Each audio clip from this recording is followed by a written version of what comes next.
కళ్యాణరావు, నన్ను మళ్ళీ కష్టాల్లో పడేసావు కదయ్యా. మా వాడి పెళ్లి కాస్త ఆలస్యంగా చేసుంటే ఇంకొన్నాళ్ళ పాటు సుఖపడేవాడిని. ముఖ్యంగా నాకు ఈ చేతి పని తప్పేది. రాసారా? అయిపోయింది. రే కిట్టు, పెళ్లి పడుకో.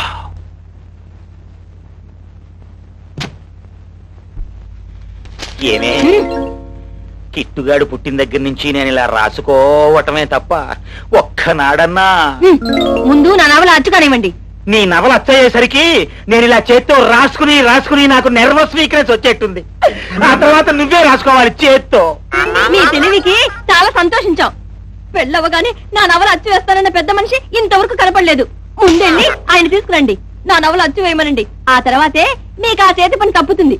అలాగా?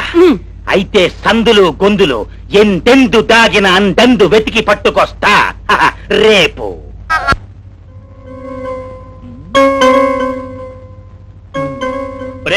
ఆడాళ్ళకి మొగుళ్ళ మీద కంటే కూడా పువ్వులంటే పిచ్చిష్టం రా. మీ ఆవిడకు పువ్వులు కొంటామానే? లాభం లేదురా, మా దొడ్డి నిండా పూలు కాస్తున్నాయి. పోనీ ఓ పని చేయి, రాత్రులు రోజు ఇంటికి ఆలస్యంగా వెళ్ళు. ఆఫీస్ లో నిద్రపోమంటావా?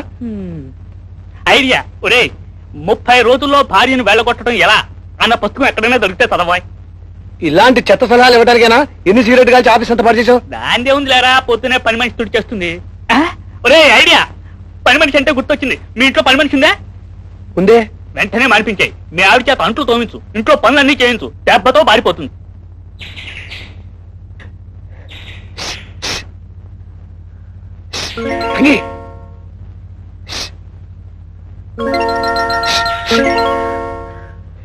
ఇక్కడ మాట మాట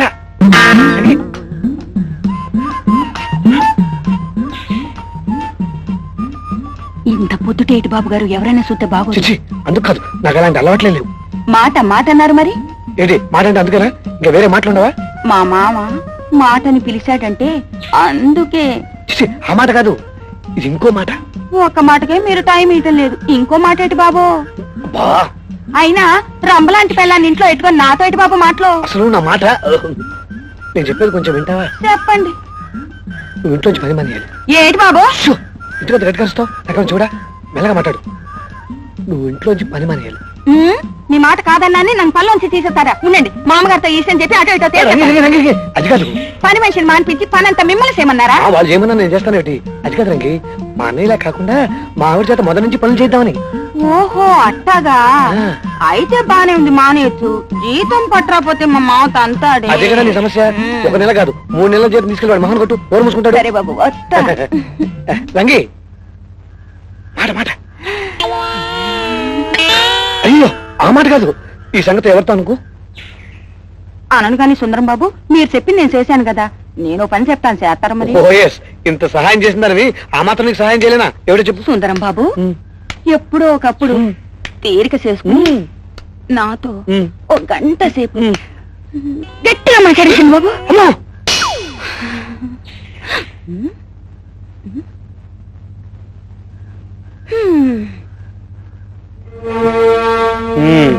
నిద్రపోతున్నావా? నిద్ర అక్కడ బండేటంట్లు ఉన్నాయి, అవి తోవేసరికి నిద్ర గిద్ర వదిలిపోయి ఇల్లు వదిలిపెట్టి పారిపోతావు.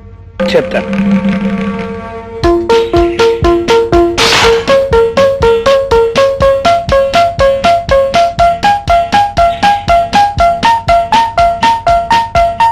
ఒరే సుంగు, పొద్దున్నుంచి చూస్తున్నాను, ఇంట్లోంచి బయటికి, బయట నుంచి ఇంట్లోకి తెగ తిరుగుతున్నావు ఆసులో కొట్టంలాగా.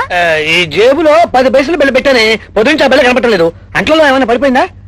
సరే ఇవాళ అంచేయండి తక్కువ పడ్డాయి, ఇంకేమన్నా పడరా? ఒరే అంట్ల రథవా, ఈ ఆడంగి పనులన్నీ నీకెందుకురా? అవి ఆడవాళ్ల పనులు. బాధ్యత పెరిగింది కదే, ప్రతి విషయంలో జోక్యం కలిగి చేసుకుందామని. జోక్యం కలిగించుకుంటున్నాడు వీడు, మోకం జోక్యం. మీ తాతయ్య ఇంతేరా, ప్రతి విషయంలోనూ జోక్యం కలిగించుకునేవారు. ఆయనకున్నంత వెర్రి నీకు వచ్చింది. ప్యూర్ బ్లడ్ కదా, అన్ని ఆయన బుద్ధిలో వచ్చాయి. ఇంత పొద్దెక్కినా పని మనిషి రాలేదేంటబ్బా? ఇంకా రాదుగా. రాదా? నీకెలా తెలుసురా? బాగా పొద్దెక్కింది కదా, ఇంకేం వస్తుందని. అలా చెప్పా పెట్టకుండా పనిలోకి రాకుండా ఉండదురా. అవును మానేయదు. ఎందుకు మానేసింది? బయట చేరిందేమో. అంతే అంతే ఉంటుంది. నీవన్నీ ఆడంగి బుద్ధులు, నువ్వు ఆడంగి వెధవ. నాకు తప్పేదేముందలే. అమ్మా నీకెందుకే శ్రమ, రాజు ఉంది కదా అది చేస్తుందిలే. నోరు ముయ్యరా, నిన్నగాక మొన్న కాపురానికి వచ్చిన పిల్లతో చాకరీ చేయిస్తావా? ఏం అరిగిపోతుందా కరిగిపోతుందా? ఏమిటా పిచ్చివాగుడు? 16 రోజుల పండగ అయ్యేంత వరకు ఆ అమ్మాయి పూజకు పుల్ల కూడా ముట్టుకోవటానికి వీల్లేదు. ఏమైంది? అమ్మో అమ్మో చా, ఇదంతా నీ మూలానే. నీతో మాట్లాడుతూ కాలు దారి పడ్డాను. అమ్మో చెప్తా వినవా? కూర్చో. అమ్మో ఈ బాధతో నేను అంట్లు కావలేనమ్మా. రాజుని పిలుచుకొస్తాను. మళ్ళీ అదే కోత. ఆ అమ్మాయితో పనులు చేయించడానికి వీలేదని చెప్పలా? మరి ఎంట్లో నేనా? ఏమిరా మన పనులు మనం చేసుకుంటే తప్ప? తప్పేం లేదు, మరీ ఇలాంటి ఆడగి పనులు. సరేలే, నాకు తప్పేదేముంది. నేనే చదువుతాను. రాజీ చూస్తుందేమోనే. చూస్తే ఏంరా, నా మొగుడు ఎంత పనిమంతుడు, ఎంత బుద్ధిమంతుడు అని సంతోషిస్తుంది. ఆఖరికి ఈ పనంతా నా నెత్తి మీద పడింది. అసలు దానికి ఉండాలి బుద్ధి. పొద్దున్నే నిద్ర లేచి చక్కగా ఇంటి పనులన్నీ చేసుకోవాలా? కుంభకరుడు అక్కడ నిద్రపోతాను. నువ్వు నిద్రపోనిచ్చుండవు. మీ తాతయ్య ఇంతే. నా పెళ్ళైన కొత్తలు కంటి మీద కునుకుండేది కాదు. నిద్రకు ముఖమాచి బాత్రూమ్ లో పడుకునేదాన్ని. ఏమిటో ఆ రోజులు తలుచుకుంటుంటే. అమ్మా, నువ్వు గత స్మృతిలోకి వెళ్ళి నన్ను తోమకే, నేను అవి తోతానులే. కర్మ కర్మ. 8 అయింది, ఇంకా దున్నపోతున్నా నిద్రపోతాను. ఇల్లాలంటే ఎలా ఉండాలి? లక్ష్మిలా ఉండాలి. ఇలా దరిద్ర ముఖం వేసుకుని కాదు.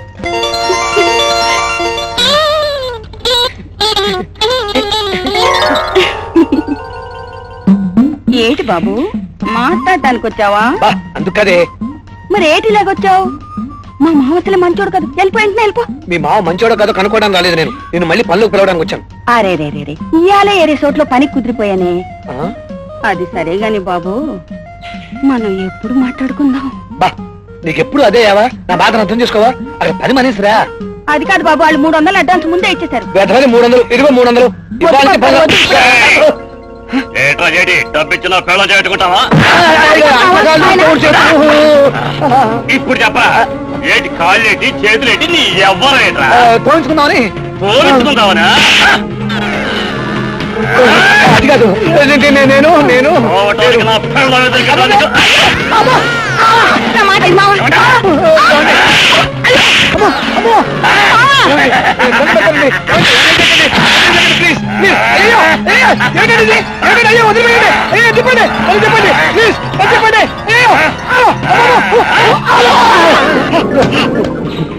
ఇలా మనుషుల మీద పడి సరదాలు నాకు నడతావు. నేను కాదండి అయ్యా, అల్లుడు కాదండి అయ్యా. ఏమిటి అంట్లకాళ్ళు తోడు చేతులని? అంట్లకాళ్ళు తోడు చేతులనా?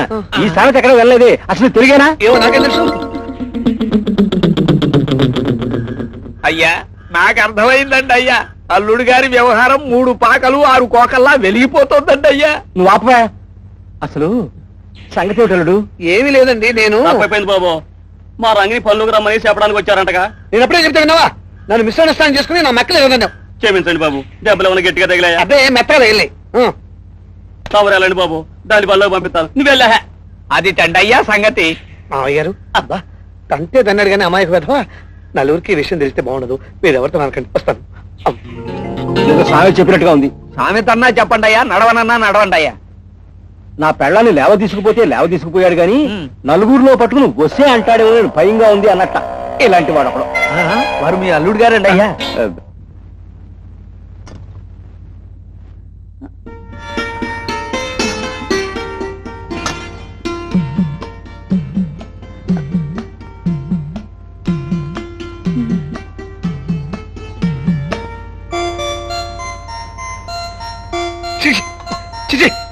ఏమిటిది? వంకాయ కూర. అది తెలుసు. రుచి సంగతి ఏమిటని? ఏ బాగోలేదా? నీ మొహంగా ఉంది. గుత్తి వంకాయ కూరండి. వలపు కూరి వండాను. వలప కాదు, విషం. కాలకూట విషం. ఇదిగో, ఇష్టం లేకపోతే తినడం మానండి. అంతేగాని ఇలా చిచ్చిళ్ళు చచ్చాలు అంటే పడేది లేదు. చేసిన పనికి ఏమన్నా పడాల్సిందే. అంత పడి ఉండాల్సిన అవసరం నాకేం లేదు. ఏమిటా మునితనం? మా ఇంటి పేరు జగముండి. ఇష్టం ఉంటే తినండి, లేకుంటే పండి. అంతేగాని చేసిన పని తప్పని ఒప్పుకో. తప్పు చేస్తే కదా ఒప్పుకోవడానికి. నాకు ఇలాగే ఉండడం వచ్చి ఇలాగే చేస్తాను. ఈ వంట తింటే పాండవం వచ్చేస్తాను. అది మీ ఇష్టం. నీతో సంసారం చేసే కంటే సన్యాసులు వెళ్ళడం బెటర్. ఆహా, వెళితే అంత తేలిగ్గా వదులుతాననుకున్నారా? నేనంత తేలిగ్గా చదువుతాను అనుకున్నావా? ఇప్పుడే ఈ క్షణంలో వెళ్ళిపోతున్నాను. ఇంకా నీకు నాకు ఎలాంటి సంబంధం లేదు. పా. ఈ దెబ్బతో ఉప్పు కారం లేని కూరలు తినలేక. ఏంటి పిల్ల, నీలో నువ్వే నవ్వుకుంటున్నావు? ఏం లేదు మామగారు, అయ్యో ఇదేమిటమ్మా నీకెందుకు శ్రమ నేను వంట చేసేదాన్నిగా నేనే స్వయంగా ఆయనకి వండి పెడదామని ఓ అబ్బో నేనేమో అనుకున్నాను గాని పని మంత్రాలువే ఏది నువ్వు వండిన కూర వద్దు మామగారు ఉండవమ్మా రుచి చూడండి మామగారు అది ఆయన ఎంత మీ ఆయనే తినాలా ఏమిటి నాకు తెలియక అడుగుతా ఓ దివ్యంగా ఉంది రోజు ఇలాగే చెయ్యమ్మా పాపం మొన్న ఈ మధ్య వాడికి పచ్చకామెర్లు వచ్చి తగ్గాయి అప్పటి నుంచి ఉప్పు కారం తగ్గించమని వాడు రోజు గోల్ చేయడం మతి మరుపుతో నేను ఎక్కువగా వేయడం పెళ్ళానివి గనక నువ్వు జాగ్రత్తగా చేసావు రోజు ఇలాగే చెయ్యమ్మా అలాగే పిచ్చి సన్నాసికి బంగారం లాంటి దాన్ని దొరికావు